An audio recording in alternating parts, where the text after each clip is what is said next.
Caledonian Elixir.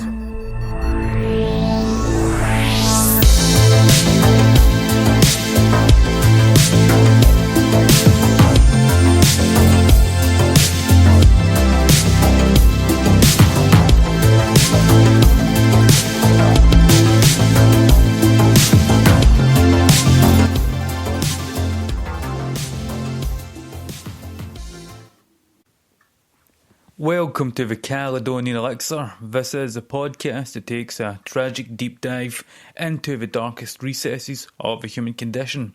I'm your host Vincent.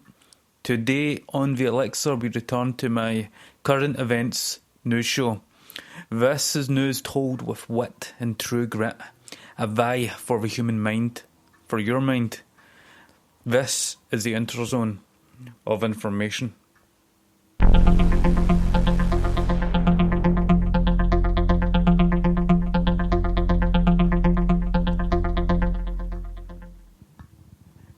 Today, as I was shuffling through a distasteful newspaper, I came to a languid article on the third indictment of President Trump. This article is an example of the unrivalled mastery of media bullshit that you hear or read nowadays. Because the truth is that this indictment is sheer corruption and a weaponisation of the US Justice Department. The indictment is for Trump's role in January the 6th and his alleged attempting to prevent the peaceful transfer of power. However, the double standards here are amazing. In 2016, when President Trump was elected President of the United States, several Democrat congressmen asked electors not to certify the 2016 election. And if that wasn't bad enough, Trump's rival in that election, Hillary Clinton, said President Trump was not the legitimate president and that the Russians got him elected. Hillary Clinton and her supporters disseminated this disinformation to the media, and it wasn't until we received the conclusions of the Mueller report, and later than that, the Durham report, that revealed that there was no collusion between Trump, the Trump campaign and Russia. In other words, Hillary Clinton lied.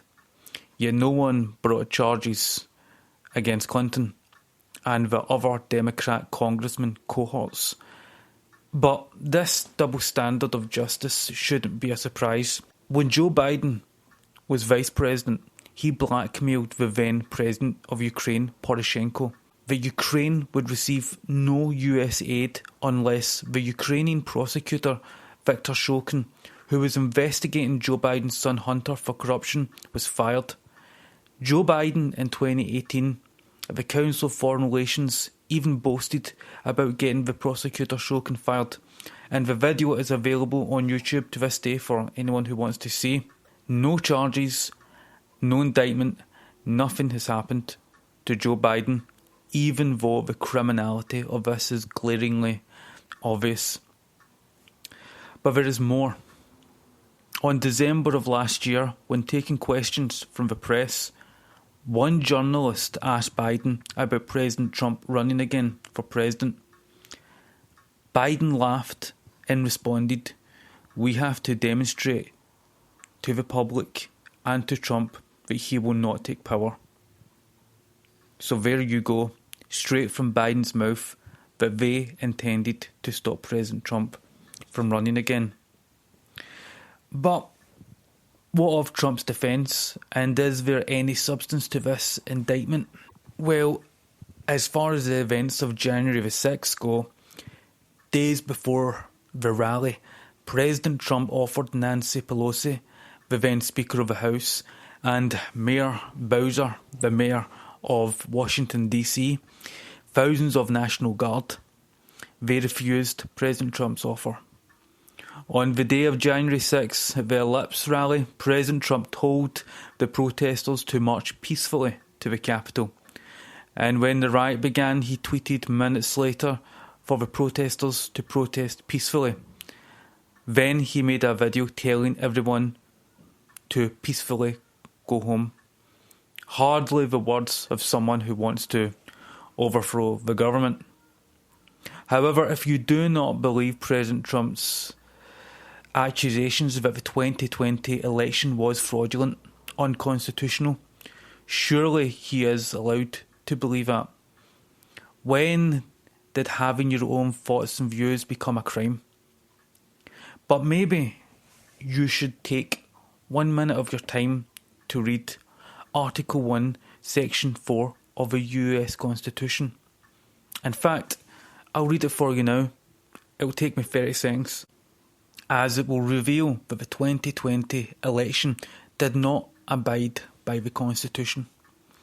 Section 4 follows: the times, places and manner of holding elections for senators and representatives shall be prescribed in each state by the legislature.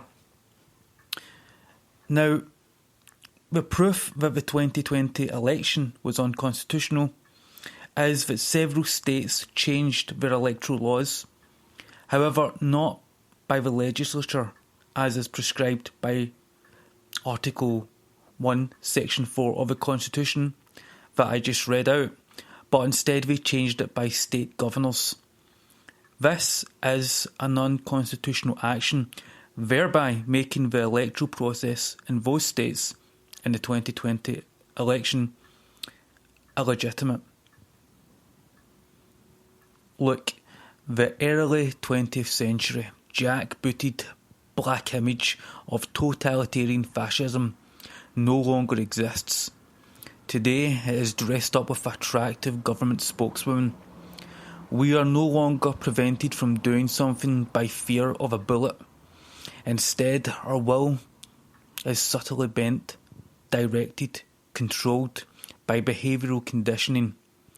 But if you look closely at our elites today, you will see that same hideous vindictiveness that appeared on the faces of the tyrants of the early 20th century. The world they want to create for us is a psychic balance of our own private misery and our acceptance of their official cruelty. So do not believe what they say about anyone.